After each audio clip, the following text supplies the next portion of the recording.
이 말씀의 가장 중요한 결론은 헤어질 때 주님이 하신 말씀입니다. 이 사마리아인의 비유에 대한 여러 가지 해석이 있을 수 있어요. 오늘은 제가 여러분에게 세 가지 정도를 말씀하려고 합니다. 이 사마리아인에 대한 비유를 놓고서 여러 해석을 할 수가 있어요. 그런데 주님이 모든 이야기를 끝내시고 마무리를 하면서 아마 우리는 이렇게 짧은 내용으로 읽었지만 현장에서는 주님은 많은 대화를 했을 겁니다.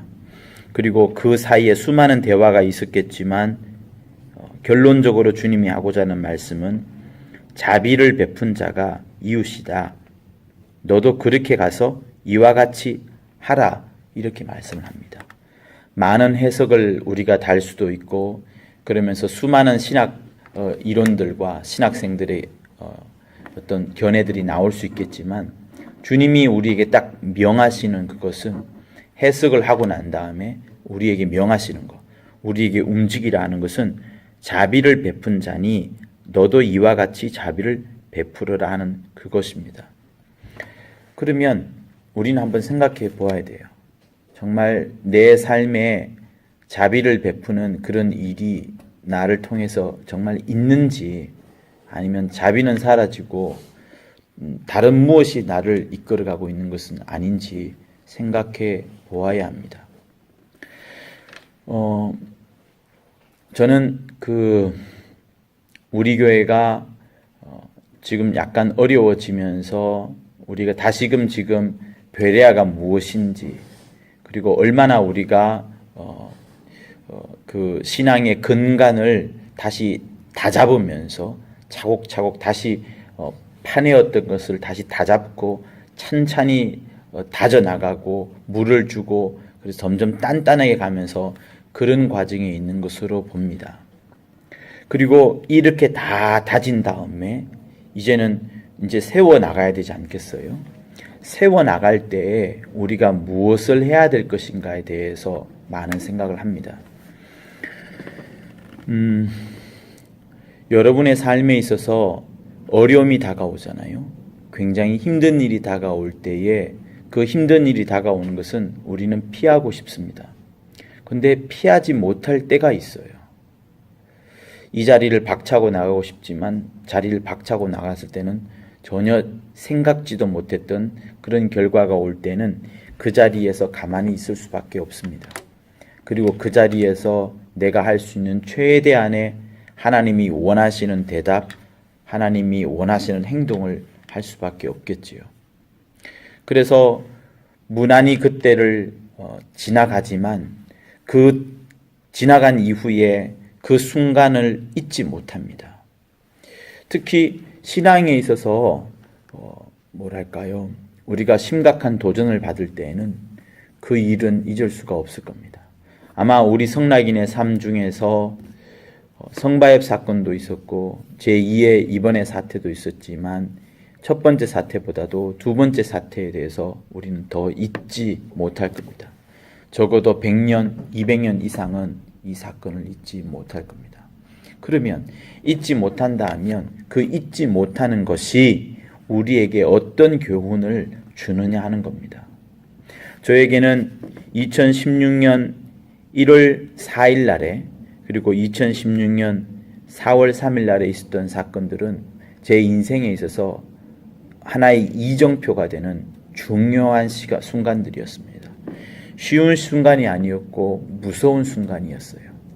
그러나 하나님 앞에 제가 떳떳하게 말할 수 있는 부분이기 때문에 어떤 이정표가 있다고 해서 이 이정표를 보고서 이렇게 쑥 가다가 이 이정표를 1월 4일 날에 이정표를 만나서 이렇게 방향을 바꾼 것이 아니고 4월 3일 날에 이정표를 만나서 또 싹 바꾼 것이 아니고 오히려 이때를 기점으로 더 직선으로 더 곧게 나아가는 그런 시간들이 바로 그 양날이었습니다.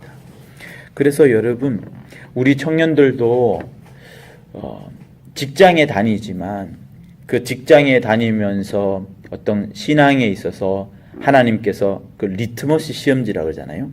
리트머스 시험지를 딱 넣어보면 그 용액의 그 색깔에 따라서 그 용액이 어떤 물질을 갖고 있는가가 드러나는 것처럼 하나님께서 여러분을 시험을 하십니다. 그리고 그 사랑하는 자를 더 잘되게 하기 위해서 하나님은 또한 시험을 예비해 놓고 계십니다. 여러분이 피해도 돼요. 그러면 하나님은 또 다른 방법을 쓰시는 겁니다. 여러분을 책망하는 것이 아니라 여러분을 더 쓰시려고. 그래서 혹시나 여러분들이 인생 가운데 시험이 다가오거나 어려움이 다가오면 여러분 깊이 기도하시고 그때에 내가 했던 말, 그때 내가 했던 행동들, 이것들은 여러분의 인생에 있어서 더 크게 큰 발판으로, 큰 힘으로, 또 그것이 하나님께서 그것을 그 역사의 현장을 보았기 때문에 여러분들을 더 큰 곳으로 더 크게 증거하시는, 얘는 나의 종이다, 얘는 내가 쓰는 자다라고 더 크게 쓰시는 그런 삶으로 인도해 나가십니다. 그런데 여러분들이 그런 것을 모르고 피해 가잖아요. 그러면 하나님이 그 사람을 안 쓰시는 것이 아니라 하나님은 그 사람을 나중에 쓰시려고 하실 수밖에 없는 겁니다. 하나님은 우리에게 사랑이 많으셔요. 풍성한 사랑이 있기 때문에 내가 순종하지 않는다고 해서 나를 책망하거나 미워하지 않습니다. 다만 또 다른 기회를 우리에게 줄 뿐이죠. 그러나 매번 순간순간들마다 이 시험을 이겨왔을 때에는 하나님은 더 큰 자리에, 더 큰 자리라고 해서 높은 자리를 말하는 게 아닙니다. 이 자리에 왔을 때 더 많은 원수의 공격이 있을지라도 하나님은 얘를 통하여서는 이 일을 할 수 있을 것이다. 좀 더 큰 자리에, 좀 더 큰 자리에, 좀 더 큰 자리에 하나님께서 자기 일을 더 멋지게 해 나가시는 겁니다. 여러분, 시므온이 상당히 고집스러워요. 그러나 그분의 고집이 아니었으면 우리 교회는 여러분 벌써 작년에 넘어졌을 수도 있습니다. 이런 일을 만나고서 여러분들보다 저는 더 많은 사람들을 만나게 됩니다. 제가 만나고 싶지 않아도 교회 분쟁이 있었던 큰 교회 분쟁이 있었던 어떤 집사님을 만나서 이야기를 한 적이 있습니다. 그분이 이런 이야기를 하더군요. 목사님 절대로 큰 소리 치지 마세요. 그게 무슨 말이에요? 그러니까 지나고 나서 보니까 그 교회 분쟁이 이제 거의 10년이 지나거든요. 지나고 보니까 그때 크게 싸우고 막 다투고 막 소송을 하고 했던 것들이 지나고 나니까, 진짜로 지나고 나니까 그렇게 허탈할 수가 없고 아무것도 아닌 일들이었다는 것들을 자기가 절감을 하면서 성락교회가, 일터가 성락교회 근처에 있어요. 성락교회 앞을 지나갈 때마다 자기는 가슴이 철렁철렁한대요. 왜? 자기가 5년 전에, 10년 전에, 또 몇 년 전에 겪었던 그 일들이 이 교회에도 또다시 생길까봐, 자기 친구 집사가 이곳에 있거든요. 이 일이 생길까봐 하는 그 염려가, 그런 스쳐가는 그런 뭐랄까요, 그 진한 인상들이 자기 마음에서 굉장히 자기를 슬프게 하고 답답하게 하고, 그래서 성락교인들을 만나면 꼭 그 이야기를 해준다는 겁니다. 나중에 만났을 때 굉장히 부끄럽고 아무것도 아닌 일이었고 그때 왜 그렇게 했을까 하는 그런 후회와 한탄이 많다는 겁니다. 그래서 그분의 말을 한편 제가 이제 귀담아 듣기도 하고 있는데요. 그런 것 같습니다. 우리가 모두가 다 예수의 피를 가진 사람 아니겠습니까? 막아내고 내 집이 이제 막 곧 불탈 지경이라면 강력하게 막아야 되겠지요. 그러나 그 모든 일이 끝날 때쯤에 다시금 하나님의 마음을 생각해보고 또 아버지의 마음을 두드려 보아야 되는 것이 진짜 신앙인이 아닌가라는 생각을 해봅니다. 여러분, 탕자의 비유에서 한번 보세요. 우리는 모두가 다 탕자의 비유에서 그 둘째 아들이 탕자고 둘째 아들이 잘못을 했고 둘째 아들이 아버지 집으로 다시 돌아온 그것을 생각합니다. 그렇지만 성경을 많이 읽어보면, 그리고 우리가 그 내용 중에서 또 읽고 또 읽다 보면 나중에 무엇이 발견이 돼요? 첫째 아들도 역시 문제가 있었구나. 첫째 아들의 문제는 가장 뭡니까? 아버지의 마음을 알지 못한다는 거예요. 아버지 곁에 있으면서 아버지를 떠나지 않았고 보통 할 수 있는 신앙생활을 다 하고 아버지 집에서 모든 할 수 있는 것들은 다 했지만 아버지의 속마음은 알지를 못하는 겁니다. 아버지가 왜 저렇게 자꾸 쌀이문 밖을 쳐다보는지, 왜 문소리가 철렁철렁 나면은 바람 소리인데도 왜 자꾸 저 너머에 마을 어귀를 보는 것인지, 아버지가 뭔가가 기다리고 있는데, 아버지가 누군가를 찾고 있는데 하는 그 아버지의 마음을 알지 못했던 것이 첫째 아들 아니겠어요? 그러니까 둘째 아들이 오니까 첫째 아들이 막 화가 나는 겁니다. 여러분, 우리의 모든 신앙은요, 우리의 모든 신앙은 죄를 짓든 죄를 짓지 않든 하나님 안에서 칭찬받는 일을 하여서 의가 있든 의가 없든지 간에 우리 하는 모든 일들은 하나님이 보이지 않으면 큰일 나는 겁니다. 죄를 지었을 때도 여러분, 하나님이 보이지 않으면 가룟 유다처럼 자기 목숨을 던져버리게 되는 거예요. 가룟 유다는 옳은 일 했어요. 예수가 무죄하다는 것을 증명해 보려고 그렇게 했고, 또 나중에는 자기가 한 그 일이 실수였다는 것을 알고 은 30을 다시 그 사람들에게 갖다 줍니다. 왜? 이 가룟 유다는 다른 사심이 있었던 것이 아니거든요. 돈에 대한 욕심, 예수를 팔고자 하는 욕심이 아니라 은 30을 받음으로써 이 사람을 더, 예수라는 분을 더 증명할 수 있는 기회가 올 것이다. 재판의 기회가 올 것이다 라고 해서 받았고, 나중에 이것이 아니다 보니까 다시 이것을 갖다 줍니다. 사람과의 화해의 과정, 사람과의 용서의 과정을 가룟 유다는 했어요. 그런데 뭘 놓쳤어요? 아버지를 놓친 겁니다. 하나님을 놓친 겁니다. 하나님께로 다가갔어야 되는데 그러지 않았던 거예요. 그런데 그 가룟 유다가 나오는 그 앞절에, 거기에서 한 5, 6, 7 앞절에 누가 나오나요? 베드로가 나오지 않습니까? 베드로 역시도 배신했습니다. 그러나 베드로는 심히 통곡하고 돌아가서 누구를 찾았어요? 하나님을 만졌고 하나님께로 다가간 겁니다. 그래서 내가 죄를 지었을지라도, 죄 지었으면은 누군가가 아파한 사람이 있을 거예요. 소위 말해서 세상에서 말하는 피해자가 있을 겁니다. 그 사람에게도 용서를 구해야 되고, 또 자기 자신에게도 용서를 구해야 돼요. 내가 죄 지었다고 해서 절망 가운데 있으면요, 조민기 같은 그런 일을 벌이게 되는 겁니다. 얼마나 많은 사람들이, 얼마나 많은 연예인들이 그 사람들의 눈총을 받아서 별 죄가 아님에도 불구하고 자기 목숨을 던졌던 일이 얼마나 많습니까? 그 일은 무슨 말을 하냐면 자기 스스로가 자기에게 용서를 못하는 겁니다. 그런데 하나님은 우리에게 뭐라 하셨어요? 너 빨리 내게로 와라. 죄를 지은 너야, 빨리 내게로 오라. 오지 않으면 주님이 찾아가십니다. 그래서 창세기 3장에서 아담과 하와가 나무 뒤에 숨어 있을 때 주님이 먼저 찾아가지 않았나요? 왜? 더 나쁜 결과가 올 수 있으니. 하나님은 우리를 찾으시는데 우리는 도망가고, 그러면 결국은 답을 얻지 못합니다. 여러분, 죄를 지었을 때에도 피해자를 무시하라는 것이 아니라 죄를 지었을 때에도 하나님을 찾아야 정말 맞는 거고요. 또 내가 착한 일, 좋은 일, 선한 일, 멋진 일, 하나님으로부터, 사람으로부터 칭찬을 많이 받는 그런 일을 했을 때에도 또 누구를 찾아야 되냐면 하나님을 찾아야 돼요. 왜? 사람들로부터 칭찬을 받으면 뭔가가 모입니다. 인기가 모이고, 어떤 때는 권력이 모이고, 어떤 때는 돈이 모이고, 이것이 점점 내 자신을 높여가게 됩니다. 라디오에서 흔히 들려오는 소리가 그거예요. 한국교회를 비판하는 소리가 들려오는데 이런 말도 합니다. 아니, 어떻게 그 목사님은 커피 한 잔 마시면서 단 한 번도 자기를 자랑하지 않는 적이 없더라. 이런 말을 합니다. 그런 말을 들으면서 저 안에는 그런 생각이 들었어요. 우리가 그만큼 마이크를 많이 잡고 있고, 듣는 여러분들은 어떻게 보면은 쥐죽은 듯이 조용히 있다 보니 내가 더 높은 위치에 있는 같은 그런 착각을 그분들이 한 것이 아닌가라는 생각을 해보는 겁니다.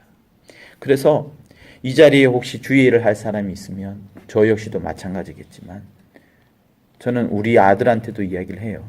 중3아인데 찬양팀인데 매일 이야기합니다. 너 마이크 잡는 거 절대로 좋아하지 마라. 마이크 잡는 거 너 더 낮아져야 된다. 끊임없이 이야기합니다. 아예 귀에 못이 박히도록 계속 이야기를 합니다. 왜? 제가 그걸 점점 느끼거든요. 사람들의 박수 소리, 사람들의 아멘 소리에 내가 취하면 안 되겠다는 그런 다짐을 많이 합니다. 그래서 설교도 일부러 이렇게 하는 거예요. 나 자신도 보호받으려고, 여러분들에게 또한 경계와 저를 질책하여 달라는 그 동시에 일들을 하는 겁니다. 그래서 죄를 지을 때에도 하나님께로 가야 되고, 내가 의롭고 훌륭한 일을 했을 때에도 내가 정말 주인이 누구냐? 내가 주인이 아니라 내가 받아야 될 칭찬은 사실은 하나님이 받으셔야 되는데, 그 칭찬을 내가 잠깐 아니면 다시 돌려야 될 그것으로 내가 받고 있는구나라고 더 낮아져야 되는 것이지, 그러지 않으면 원수가 그 틈바구니를 파고들어서 나를 완전히 절망에 빠뜨리게 하는 겁니다. 어떻게 보면 원수는 우리를 죄 가운데 밀어넣은 다음에 우리를 흔들기도 하지만, 요즘은 또 잘 나가는 사람들을 오히려 더 높여 세웠다가 추락하는 것은 날개가 있다는 것처럼 엄청나게 떨어지도록 만드는 것이 원수의 작전인 것 같습니다. 그래서요, 우리의 삶에 있어서 항상 뭘 해야 되냐?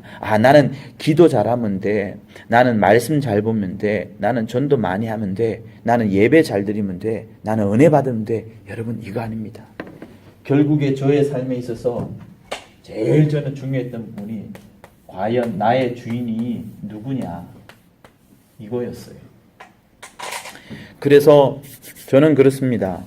눈 감기, 침상에서 기도할 때 이전에도, 낮잠을 잘 때에도 이거 생각하는 거예요. 나의 주인이 누구냐. 그러면서 내 주인과의 대화, 내 주인에 대한 생각, 주인 앞에 엎드리고 무릎 꿇는 그런 생각을 하면서 쓱 자리에 빠져듭니다. 저는 그것이 너무 행복해요. 내가 우쭐대고 내가 기뻐하면서 잠자리에 드는 것이 아니라 주인을 다시 한번 생각하는 그것이 중요하다는 것을 느낀 겁니다. 여러분, 우리에게 있어서 하나님이 원하시는 것은 바로 이런 모습입니다. 내가 어디를 가든지 그 자리에 주인이 있고, 내가 높아지든 낮아지든, 결혼을 하든 직장을 잃어버리든 무엇을 하든 주인이 온전하게 자리매김되어 있으면 내가 낭만 가운데도 낭망에 빠지지 않고요, 내가 높은 자리에 있을 때에도 교만에 빠지지 않습니다. 주인을 잃어버리면 다 잊어버리는 거예요. 주인을 잃어버리면 내가 등장하는 겁니다. 그때부터 내가. 그래서 우리 신앙생활은 나로부터 멀어지는 것이고, 그러나 내 영혼은 사랑하는 것이 돼 나로부터 멀어져서 하나님을 더 가까이 하고 하나님을 더 가까이 하는 것이 정말로 필요합니다. 자, 오늘 이 본문에는 여러분이 잘 알고 있는 사마리아에 대한 이야기예요. 시므온이 일전에 이 설교를 하신 적이 있습니다. 자, 보통 교회에서 여기 나오는 강도 만난 사람을 이렇게 해석을 해요. 자, 예루살렘에서 어떤 사람이 있다가 여리고로 내려갑니다. 여리고로 내려가다가 강도를 만났고 거의 다 죽도록 때리고요. 그런데 제사장이 지나가다가 피해가고 레위인도 지나가다가 피해갑니다. 그런데 사마리아 여인만 이 사람을 도와줍니다. 자, 보통 해석은 어떻게 하냐 그러면 이렇게 합니다. 예루살렘에서 있던 사람은 누구냐면 여러분들 같은 사람들이에요. 교인들이에요. 근데 이 사람이 예루살렘에서 은혜 많이 받고 신앙생활을 잘 하다가 여리고, 다시 말하면 세상으로 걸러갑니다. 세상으로 가면 당연히 만나는 사람이 누구냐? 강도라는 거예요. 그래서 강도를 만나서 거의 막 그동안에 받았던 은혜 다 까먹고 신앙 다 잊어버리고 거의 영혼이 피폐될 정도까지 흘러가 버리는 그런 이야기로 이 이야기를 풀어갑니다. 그래서 떠나지 마라. 하나님을 떠나지 마라. 신앙을 버리지 마라. 그러면 강도를 만나게 된다. 강도를 만난 다음에 제사장이 있든 레위인이 있든 내가 그 강도 만난 이후에 내가 착하게 살아야 되겠느니 주일 성수 잘해야 되겠느니 이렇게 해봐야 절대로 그건 도움이 되지 아니한다 라고 말하게 되고, 다시 사마리아인 곧 예수라고 말합니다. 예수를 만난 다음에 그 예수를 통하여서 이렇게 고치고 싸매고 그리고 돈을 더 부어 주서라도 이 사람을 살리는 일을 있다, 이제 이렇게 이야기를 합니다. 그래서 사마리아인을 예수로 보는 것이 가장 보편적인 해석이에요. 우리에게 있어서 이 해석도 일견 굉장히 일리가 있습니다. 왜냐하면 신앙을 떠나게 되면 강도가 온다는 것. 그 강도가 무엇이겠습니까? 영적으로 우리를 망하게 만드는 영적 존재일 수도 있고, 아니면 세상의 여러 물질, 또 세상의 여러 욕심들, 이런 것들일 수도 있겠죠. 그래서 그 해석도 상당히 또 재미있을 만해요.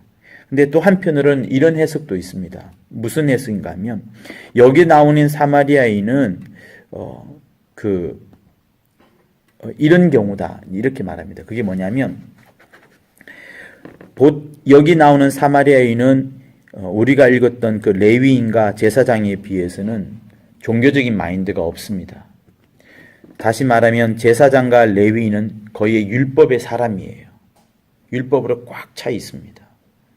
그런데 이 사람들은 종교적인 생활을 하는 사람인데, 사마리아인은 실제로 이 유대인들은 사마리아인을 이방인으로 여깁니다.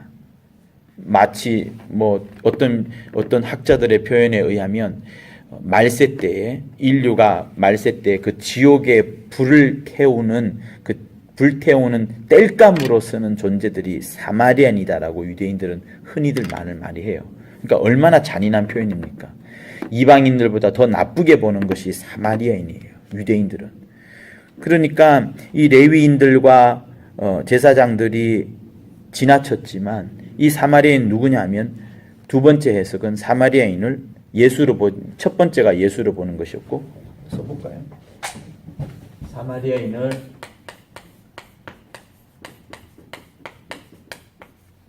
첫 번째 보는 것이 예수였다. 그래서 예수가 예루살렘을 떠난 어떤 사람을 도와주는, 이제 그것을 설명을 하고요.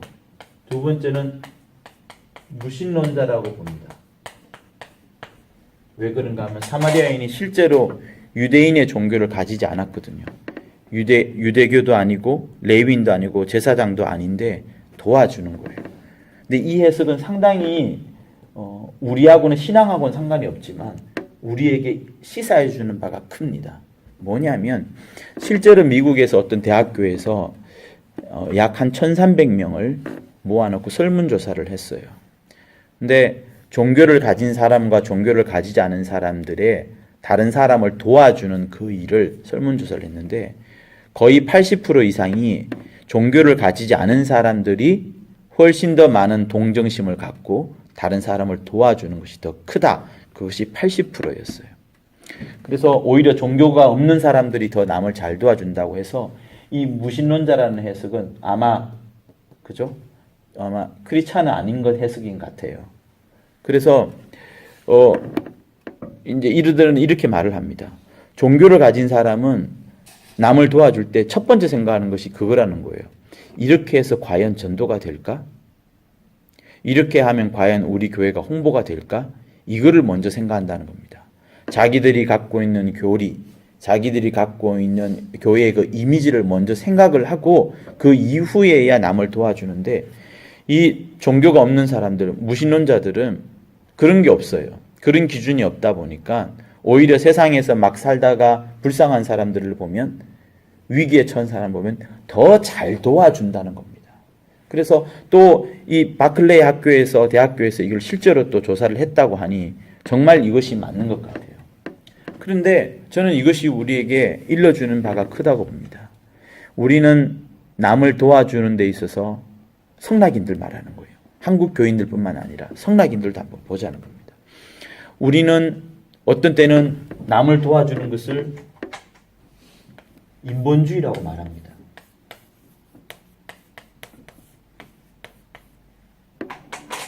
저는 인본주의 싫어해요. 근데 남을 도와주는 것을 인본주의라고 말을 하게 되면 다시는 남을 못 도와줍니다. 그러면 남을 못 도와주면은 주님이 자비를 베푼 자니다라고 말씀하신 이 말씀과는 멀어지게 됩니다. 강도 만난 사람들을 도와주는 것이 오히려 비신앙인 것처럼 여겨지게 됩니다. 저는 한편으로 우리 교회를 비판하는 것이 아니고 내 안에 있는 마음을, 과거에 가졌던 그 마음을 저는 한번 만져보고자 하는 거예요. 여러분, 시몬이 말하는 인본주의는 우리가 생각하고 있는 그런 인본주의를 말하는 것이 아닙니다. 하나님의 뜻과 사람의 뜻이 부딪힐 때에 그때 하나님의 뜻, 하나님의 생각이 이겨야 된다는 그 차원에서 신본주의를 말하고 그때 인본주의 생각을 인본주의라 말하는 겁니다. 지금 우리가 가장 많이 말하고 있는 인본주의, 시몬이 가장 말하고 있는 게 뭐예요? 회중주의라는 겁니다. 그죠? 시몬은 40년 전부터 회중주의를 사실 이야기를 해왔어요. 우리 교회는 회중주의다. 근데 그 회중주의는 회중이 이끌어가는 교회가 아닙니다. 회중이 이끌어가는 교회, 민주주의처럼 민주가 그 사람들이 주인이 되어서 이끌어가는 그것을 말하는 것이 아니고 예수께서 회중을 원한다. 예수께서 어떤 건물이나 아니면은 성직자나 이거를 원하는 것이 아니고 예수께서 자기 앞에 예수의 피로 가진 모든 사람들이 다 똑같다. 동일하다. 여자든 남자든 노비든 누구든 상관없이 예수의 피를 가진 사람이 누구나 다 똑같다 하는 그런 차원으로 예수께서 말씀하시고 그것을 용어로 끄집어낸 것이 회중주의입니다. 그런데 저쪽에 있는 사람들은 이 회중주의를 갖고 다 으쌰 이러면 다 된다라고 말을 하며 주장을 하고 있죠. 시몬은 수십 년 전부터 이거를 그게 아니고 그렇게 많은 설명을 해왔는데 그래서요 저기 선교센터나 아니면은 도출배에서 검색 조금만 해보면 쫙 나오지 않습니까? 이거는 굉장히 무서운 겁니다. 왜? 이걸로 인해서 교회를 쪼갤 수도 있고요. 사람들을 막 이렇게 마녀 재판식으로 막 몰아넣을 수도 있고요. 증거 없이 사람을 막 범죄자로 만들 수 있는 무서운 거기 때문에 이건 아닌 겁니다. 그래서 이거에 대해서 제가 가장 많은 이야기를 하면서 지금 인본주의를 이야기하는 거예요. 그런데 어떤 사람들은 오해를 합니다. 내가 사람을 돕는 것을 이렇게 선한 사마리아인처럼 상처를 붓고 싸매고 기름을 부어주고 돈이 더 들면은 내가 더 주겠다 도와주라 이렇게 말하는 그것을 인본주의라고 말을 해버리면 여러분 우리에게 있어서 남을 도와주는 거, 남을 섬기는 거, 다른 사람 집에 가서 김장하는 거 그 다 그러면은 인본주의가 되니까 아무것도 할 거 없어져요. 그러면서 오히려 김장 담궈주는 것이 정죄를 받습니다. 이거는 잘못된 거예요. 그래서 저는 이 무신론자들이 말하는 이 주장은 우리에게 가르쳐주는 바가 크다고 보는 거예요. 여러분 제가 글 한번 쓰려고 하는 것 중에 한 가지가 있는데 그게 뭔가 하면 송장이라는 거예요. 시므온이 저기 사당 근처에서 송장을 업고 왔지 않습니까?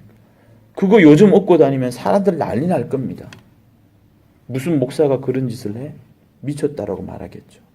그런데 왜 그렇게 했어요?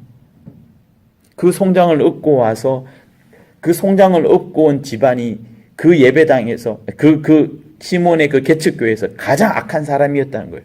시몬의 콧구멍에 손가락을 집어넣고요. 실제로 이렇게 손구멍을 집어넣고 이렇게 막 벌렸던 사람이에요. 여자 집사가.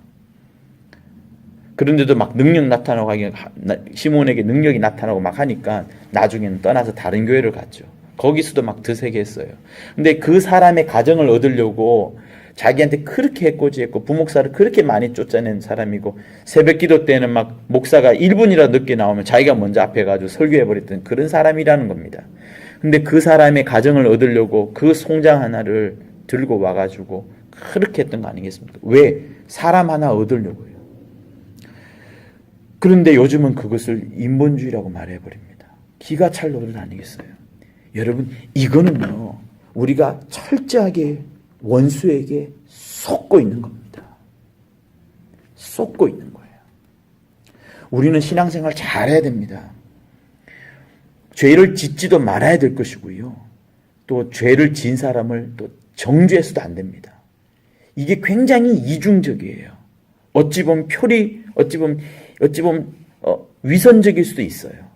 그런데 우리의 신앙생활이라는 것은 굉장히 영적인 것이라 그 틈바구니를 잘 파고 들어가야 됩니다. 이 남자가 나를 사랑하는 말인지, 이 남자가 나를 지금 꼬셔서 나를 데리고 놀려고 하는 말인지, 이거를 잘 간파해야 돼요. 그러려면 어떻게 해야 돼요? 이 여자는 남자를 오랜 시간 동안에 지켜두고 볼 수밖에 없습니다. 한마디 말했다고 해서 훅가닥 좋은 선물했다고 해서 활짝 이거 아니거든요.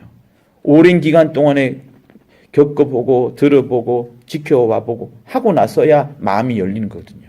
근데 남자는 그렇지 않으니까 막 급하게 막 다가가죠. 그래서 실수하기도 하고.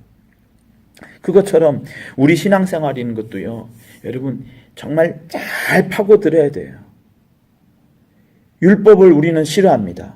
그렇다고 해서 이 성경책에 나오는 여러 가지 좋은 율법들을 우리 지키지 말아야 되나요? 그것도 아니거든요. 이 틈바구니를 잘 파고들어야 되는 겁니다. 이 틈바구니를 잘 파고들지 못하면 안 되는 거예요. 그래서 신앙생활이라는 것은 종교생활은 쉬워요. 11조하고 그리고 예배드리고 하는 건 쉬워요. 근데 우리 마음속에서 그 정확한 판단을 내리는 것이 얼마나 어려운데요. 그래서 에베소서 6장에는 우리의 싸움은 혈과 육에 대한 것이 아니요, 정사와 권세와 이런 것들에 말하면서 영적인 것이라 말을 합니다. 우리 마음속에서 흔들림이 없어야 되는 것이 바로 이 부분을 말하는 겁니다.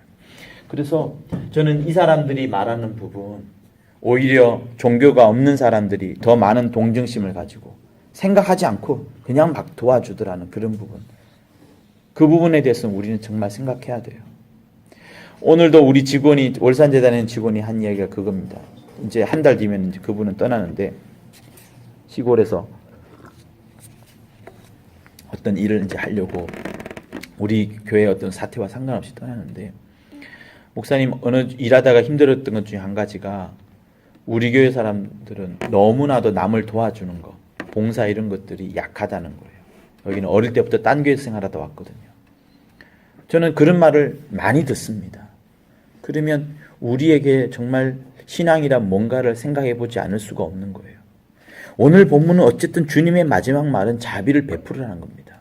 근데 우리는 여기서 뒤로 물러가 있는 것은 아닌지, 내 머릿속에 신앙적인 지식을 많이 쌓고 있는 것이 신앙이라고 혹시 착각하고 있는 것은 아닌지, 내 컴퓨터에 수많은 목사님들의 설교가 mp3로 모여져 있고 또 기록이 있는 그것으로 내가 신앙생활을 많이 하고 있는 것은 아닌지, 다 쓸모없습니다.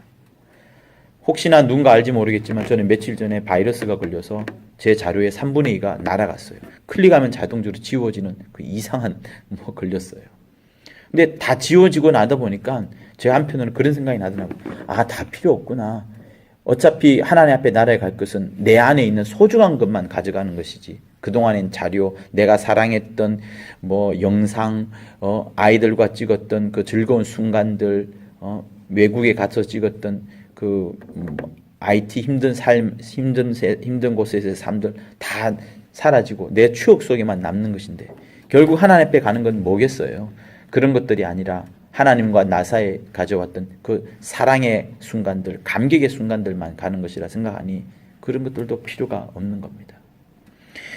자, 그리고 여러분, 세 번째가 있어요. 이 세 번째가 이제 시므온의 해석이죠. 사마리아인이 누구냐? 시므온은 강도 만난 자를 이렇게 생각합니다. 강도를 누가 만나냐 하면 강도 만난 대상이 있다는 거예요. 그래서 예루살렘에서 나올 때에 그 예루살렘이라는 곳은 이때 당시만 하여도 은혜가 충만한 곳이 아닙니다. 이 예루살렘은 율법 중에 율법, 곧 바리새인들이 율법을 자랑하고 율법을 사랑하고 율법을 지키고 또 율법을 사랑하고 지켰던 자기들을 또한 자랑했던 완전히 율법의 도시가 바로 이 예루살렘인데, 그 예루살렘에서 나온 어떤 사람이 강도를 만난 겁니다. 시므온은 이 예루살렘에서 나온 사람을 예수로 보고 있어요. 그래서 십자가에 예수께서 달려 돌아가실 때에 거의 겁안 죽도록 매를 맞도록 하고 십자가에 달리도록 하고 했던 부분은 율법이라는 것은 예수를 절대로 구원할 수 없다는 겁니다. 여러분 한번 생각해 보세요. 율법이 예수를 구원할 수 없다. 정말 맞지 않나요? 이 율법은 사람을 정죄하는 겁니다. 심지어 의인이라도 사람을 정죄하고 가두는 것이 율법이에요.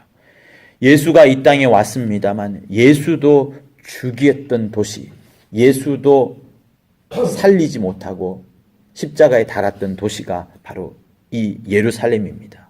그래서 결국은 율법이라는 것은 레위인과 제사장으로 대표되는 이 율법이라는 것은 예수를 죽일 수밖에 없고 예수를 살릴 수밖에 없는데 이 예수를 살릴 수 있는 유일한 사람은 선한 사마리아인, 곧 율법을 알지 못하지만 하나님으로부터 은혜를 받은 사람이 예수를 살려내고 은혜를 받은 사람이 예수의 몸인 교회를 살려낸다.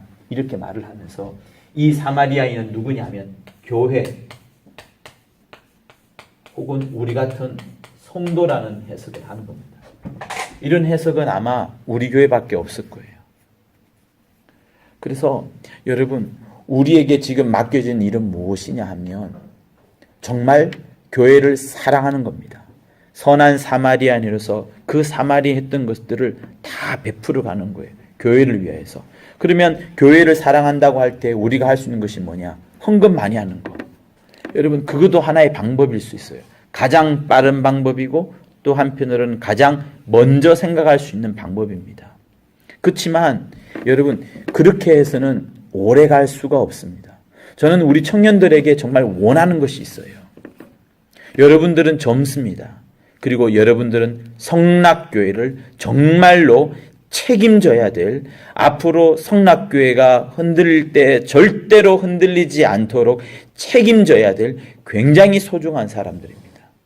시몬이 계시지 않을 때에 시몬이 가르친 그 진리의 핵심을 가지고 이제는 그것을 꽃 피어나가고 실제로 액션으로 실제로 나타나는 것으로 보여줘야 될 사람들이 여러분들인 겁니다. 그러면 어떻게 하는 것이 정말 교회를 사랑하는 것인가에 대해서 고민을 해야 돼요. 물질 이외에 내가 생각해 본 적이 없습니다. 전도하는 것 이외에 내가 교회를 사랑하는 것을 생각해 본 적이 없어요. 누군가 가르치지 않았기 때문에.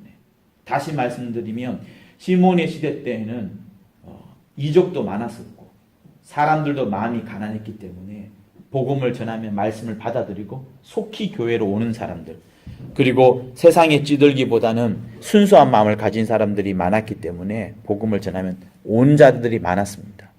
그러나 우리 시대 때는 그러지 않아요. 우리의 친구들, 세상의 친구들 한번 보세요. 얼마나 경쟁 속에 삽니까? 그렇게 경쟁 속에 살아도 결혼도 못하고 직장도 못 가지는 시대에 살고 있어요. 이때 우리는 정말 어떻게 해야 되느냐라는 고민을 해야 됩니다. 그 고민이 사실은 교회를 사랑하는 것이고 그 고민이 나의 영적 생활을 귀하게 여기는 그거예요. 그래서 사실 저도 여기에 대해서 마땅한 답이 없습니다.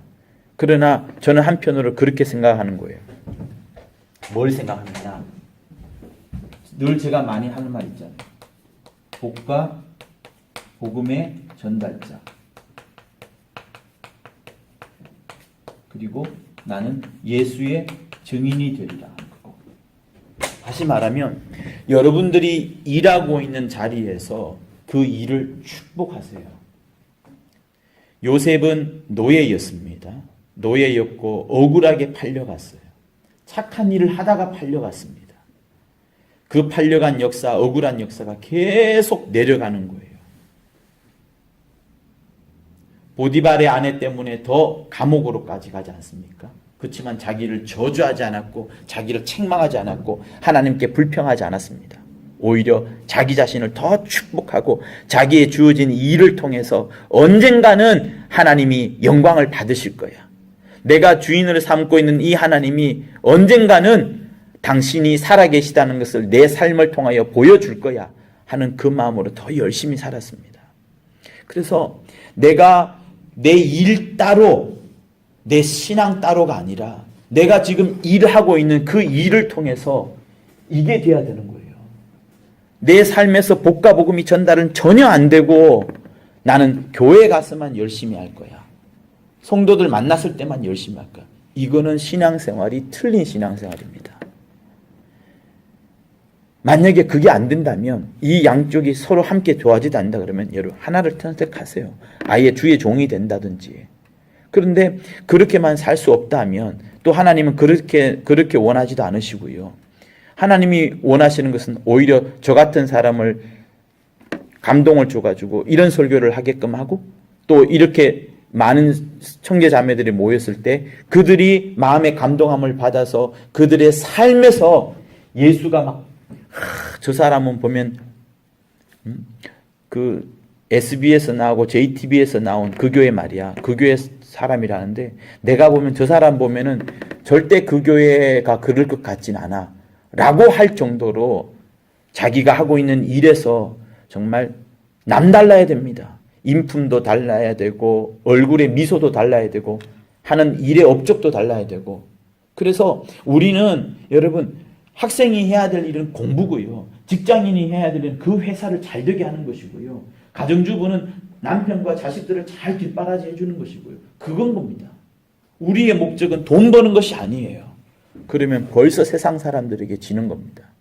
그래서 내가 지금 하고 있는 일을 통하여서 지금 당장에 전도지를 전해주는 것 같이 되지는 않을지라도 이 삶을 통해서 정말 누가 나를 볼 때 하루 이틀은 모르지만 차곡차곡 쌓여져 간 나의 삶들이 그 사람이 나를 볼 때, 직장 상사가 나를 볼 때 저 사람은 정말 예수의 사람이다. 근데도 막 신천지처럼 막 드세거나 막 이상하지 않고 정말 매너 있으면서도 베레아 사람처럼 신사적이면서도 그러면서도 어떤 문제가 생겼을 때는 열심히 일하고 누구보다도 심부름을 하고 이러면은요 여러분에게 다가옵니다. 누가 다가오느냐? 요셉에게 술 장관과 떡 장관이 다가와서 그에게 자문을 구하고 그러면서 그들이 풀려났던 것처럼 세상의 사람들이 우리에게 다가오게 되어 있어요. 그런 마음으로 일하는 우리에게 하나님께서 그 사람에게 사람을 보내주지 않겠냐는 겁니다. 시몬의 마음속에 얼마나 그 진리에 대한 사모함, 내가 이 성경을 통해서 배워보니 이 성경은 지금도 살아 역사하는 것이었고 귀신은 존재하는 것이었고 마귀라는 것이 실제적인 것이었고 강도라는 녀석, 이 강도라는 녀석이 마귀라는 것을 확실히 깨달았고 이것을 말해줘야 되니까 어떠한 공격에도 여러분 상바협에 있어도 앞으로 100명 같은 사람이 와도 흔들림 없이 계속해서 가는 겁니다. 그런데 우리 신앙 주일날은 열심히 하겠지만 평일날에는 따로 여러분 그러면 우리는 그 간격 사이에서 승리할 수가 없는 겁니다. 그래서 사랑하는 여러분, 저는 여러분들의 삶이 정말 이렇게 되기를 원해요. 내 직장에서 드러내야 됩니다. 그것도 지혜롭게 드러내야 되는 거예요. 그냥 예수 믿는다고 해서는 여러분 그건 지혜로운 것이 아닙니다. 각자가 그 사람의 자리에서 하실 수 있는 것이 있습니다. 그러니 우리가 기도할 게 많아요. 새벽에도 기도할 게 많아요. 주일날만 열심히 영혼 맡을 때만 기도할 것이 아니라 저는 오히려 그걸 내려놓았으면 좋겠어요. 언제 기도하느냐? 무엇을 위해서 기도하느냐? 내 앞에 있는 이 아이들, 내 앞에 있는 나의 가정, 내 삶에 놓고서 여기에 과연 하나님의 나라가 흘러가고 있느냐? 정말 하나님의 나라가 펼쳐졌다고 말할 수 있느냐? 여기 뒤죽박죽이지 않느냐? 이게 세상 삶이지 이게 과연 하나님을 믿는 사람의 삶이냐? 라는 것에 대한 고민을 해야 됩니다. 내가 가는 모든 곳이 하나님의 나라가 펼쳐지고 흘러가야 되는데 그것이 아니라 지금은 여기서는 직장의 일만 그러나 교회 가서는 열심으로 몸을 흔들어가면서 기도하는 그게 아닌 겁니다. 우리 삶에서 드러나야 되는 것을 말하는 겁니다. 자, 그래서 여러분들에게 3가지 이야기를 해드렸어요. 그러나 우리에게 있어서 지금 가장 시급한 문제는 이 사마리아는 누구냐? 교회를 말한다. 이 사마리아는 성도를 말한다. 그래서 우리 같은 성도들이 교회를 아끼고 교회를 사랑하고 교회가 잘 되기 위하여서 기도하고 몸부림치고 하는 이런 것들이 정말 필요합니다. 여러분들에게는 물질이 많지 않아요. 청년들이 무슨 물질이 많겠습니까? 사업을 하지 않는 이상은 물질이 없습니다. 여러분들이 승부할 수 있는 게 없어요. 무엇으로 승부하겠습니까? 계파들은 그럴 수 있겠어요. 옳은 것을 위해서 승부할 수 있어요. 옳은 것을 위해서. 내가 세상에서 돈을 많이 못 벌지만 적어도 내가 신앙생활 하면서 조금이라도 세상을 바꿀 수 있다.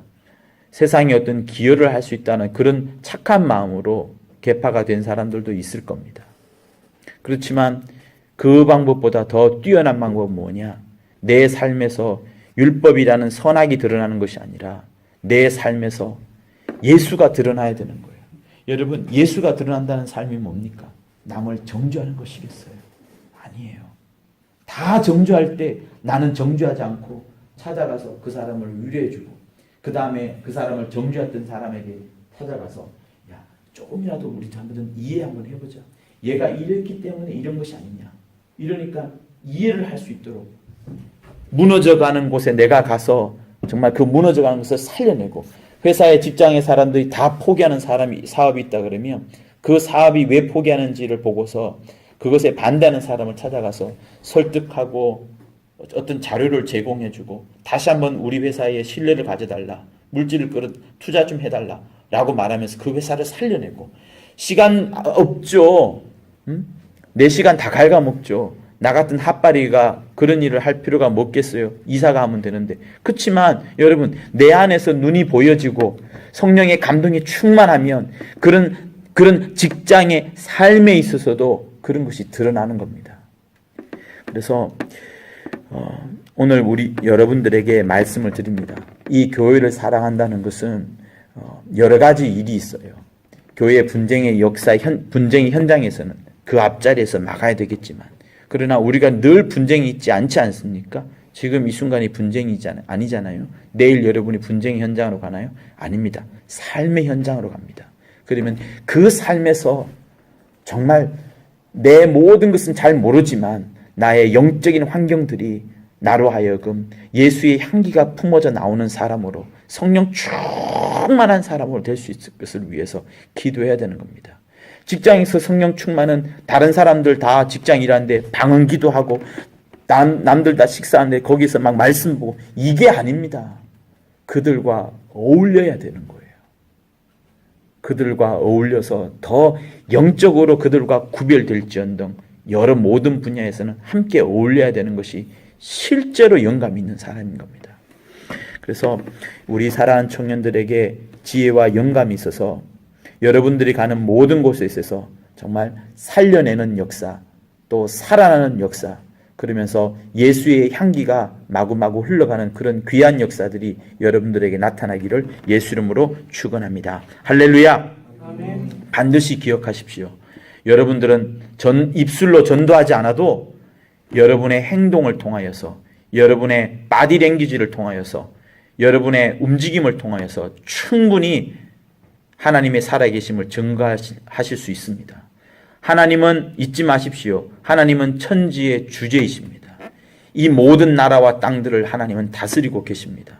내 마음속에 어찌하든지 하나님을 증거하려는 마음이 있으면 여러분이 전도의 현장으로 가지 않더라도 반드시 그 사람을 끌어내어다가 반드시 쓰십니다.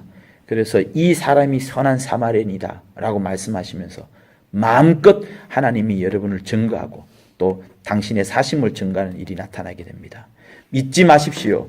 하나님은 천지의 주제이시다. 그리고 또한 잊지 말아야 되는 것은 우리 삶에 우리 인생에는 강도가 있다는 사실을 또한 잊지 마십시오. 그들을 쫓아내야 되고 그들을 꾸짖어야 됩니다. 이 시간 예수의 한번 하며 간절히